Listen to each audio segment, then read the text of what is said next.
नमस्कार सांग माने मु amairadas स्वागत करुच्ची आपण मानकु आम चैनल को। तेबे सांग माने आज रेसिपी होची दही पोटल।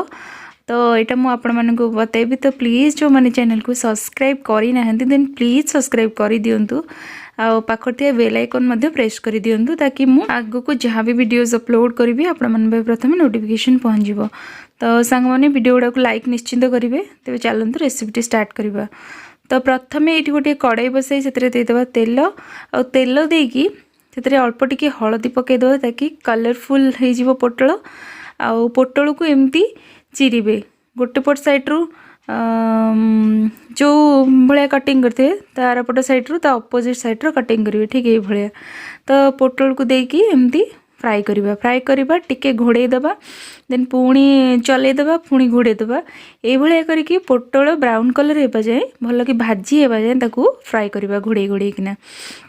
तो आपण मैंने देखी पारुथिबे पोटल बहुत भल भाव फ्राए हो जाइए माने कि 50% पोटल फ्राए हो आसो। सेठी आमे देदेबा आलू आलू को एमती पतला पतला करी काटी नहीं तो खाली पोटल करा जाए किंतु मते आलू न पड़े भल लगे कौन तो मुझे ट्राए कर आलू पकड़े आपण मैंने पकड़े बहुत टेस्टी हम किसी खराब हेनी ना कि खाली पोटल हो पोटल जो मानक आलू पकड़े भल लगे से पकई पारे बहुत बढ़िया होती यूज करी।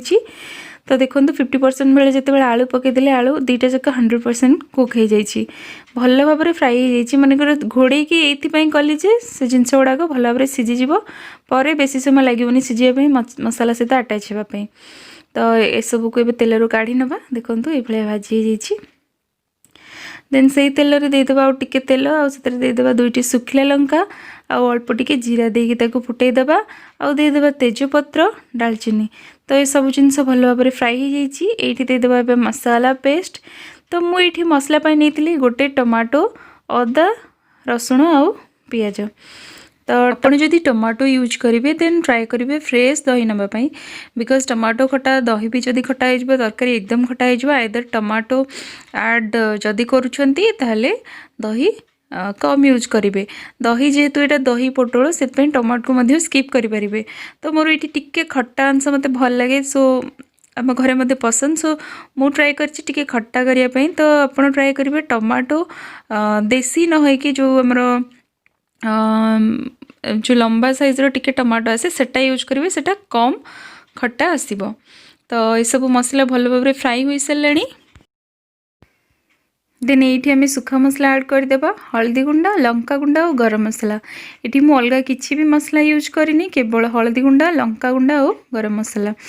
तो ये सब मसला को देकी ताको गोटे 2 मिनिट फ्राए करवा जदि मसला लगी जाऊँगी टिके पानी देकी ताको फ्राए करें।